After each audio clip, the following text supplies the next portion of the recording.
নমস্কার বন্ধুরা, দীপার রন্ধনশালায় আপনাদের সবাইকে স্বাগত।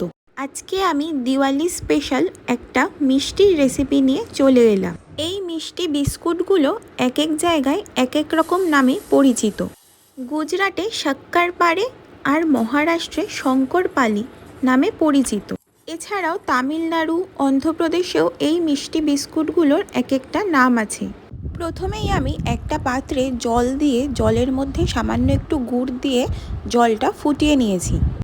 গুড়ের জলটা ঠান্ডা করে নিয়ে আরেকটা পাত্রে 2 চামচ আটা, 1 চামচ সুজি আর 1 চামচ ঘি নিয়ে নেব। আটা আর সুজির সাথে ঘিটা ভালো করে মিশিয়ে নেব। এবার অল্প অল্প করে গুড়ের জল দিয়ে আটাটা ভালো করে মেখে নেব। ঘিয়ের বদলে সাদা তেলও দিতে পারেন, তবে ঘি দিলে জিনিসটা বেশি ক্রিস্পি হবে। ডোটা বেশি নরমও করা যাবে না, বেশি শক্তও করা যাবে না। ঢাকা দিয়ে 15 মিনিট মতো রেখে দেব।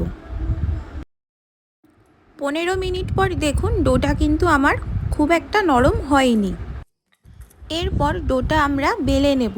রুটি লুচির মতো অতটাও পাতলা করব না, সামান্য একটু মাঝারি সাইজের রেখে বেলে নেব। এরপর চারদিকের যে এক্সট্রা অংশগুলো ওগুলো ছুরির সাহায্যে কেটে বাদ দিয়ে দেব।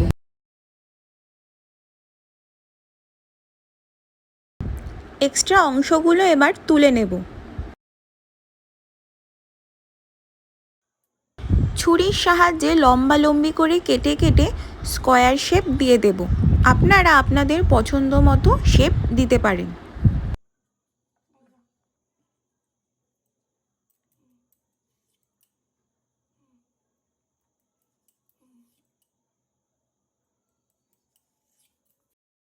এরকম মাঝারি সাইজের করতে হবে, পাতলা যেন না হয়।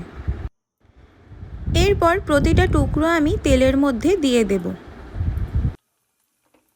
তেলটা আমি প্রথমেই ভালো করে গরম করে নিয়ে গ্যাসটাকে কমিয়ে দিয়েছিলাম। প্রত্যেকটা ব্যাচ আমার ভাজতে 7 মিনিট সময় লেগেছে। গ্যাসটা আমি কখনোই বাড়াইনি, সবসময় কমানোই ছিল।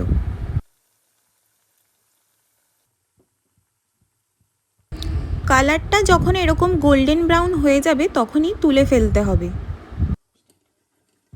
গরম থাকা অবস্থাতেই এই বিস্কুটের আওয়াজ তো আপনারা শুনতেই পাচ্ছেন। এই বিস্কুটগুলো যখন পুরোপুরি ঠান্ডা হয়ে যাবে তখন এটা আরও ক্রিস্পি হয়ে যাবে। এভাবে ভেজে যদি আপনারা এয়ারটাইট কন্টেনারে রেখে দেন 2-3 সপ্তাহ ভালো মতোই থাকবে। এই শাকারপাড়ের রেসিপিটি আপনারা চাইলে ময়দা আর চিনি শিরা দিয়েও বানাতে পারেন।